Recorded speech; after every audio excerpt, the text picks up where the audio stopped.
Hello friends, welcome to my channel glance with Pratuti. আজকে এই ভিডিওতে আমরা তিনটে মজাদার জিনিস শিখব। তিনটে এমন সেন্টেন্স শিখবো যেটা কিনা আমরা ডেইলি ইউজে ব্যবহার করতে পারি। আর যে তিনটে সেন্টেন্স আমরা আজকে শিখতে চলেছি সেটা হচ্ছে সকালবেলা যখন আমরা ঘুম থেকে উঠে যে যার বিছানা গোছাই, তো সেই বিছানা গোছানো নিয়ে আজকে আমরা তিনটে ইংলিশ সেন্টেন্স শিখবো। তো চলো ভিডিওটা স্টার্ট করি। প্রথম সেন্টেন্সটা হচ্ছে আমি বিছানা গুছোচ্ছি। আমি বিছানা গুছোচ্ছি, এটাকে ইংলিশে বলতে গেলে কি বলতে হবে? আচ্ছা, ধরো তুমি সকালবেলা ঘুম থেকে উঠে বিছানা গুছোচ্ছ এবং তোমাকে কেউ এসে জিজ্ঞাসা করলো what are you doing now, তুমি এখন কি করছো? তো তুমি এটার উত্তরে তাকে বলতে পারো I am making the bed now. I am making the bed now.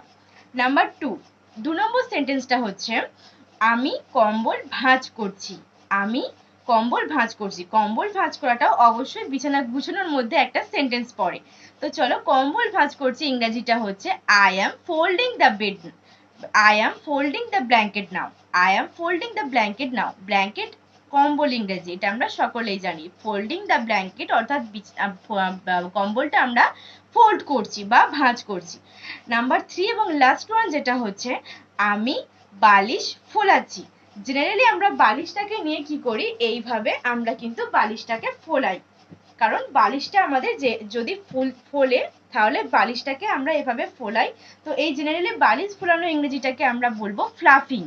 ফ্লাফিং, বালিশ ফোলানো ইংরেজিটা হচ্ছে ফ্লাফিং। তো I am fluffing the pillow now. আমি এখন বালিশ ফোলাচ্ছি। I am fluffing the pillow now. Video ভালো লাগলে অবশ্যই একটা লাইক করো। চ্যানেলে নতুন হয়ে থাকলে এরকম আরো ভিডিও পাওয়ার জন্য চ্যানেলটাকে সাবস্ক্রাইব করে রাখো এবং অবশ্যই অল নোটিফিকেশন অন করে রাখো, যাতে সবার প্রথমে আমার ভিডিও নোটিফিকেশন তোমরা পেতে পারো। তো চলো দেখা হচ্ছে পরের ভিডিওতে। ততদিন পর্যন্ত টাটা।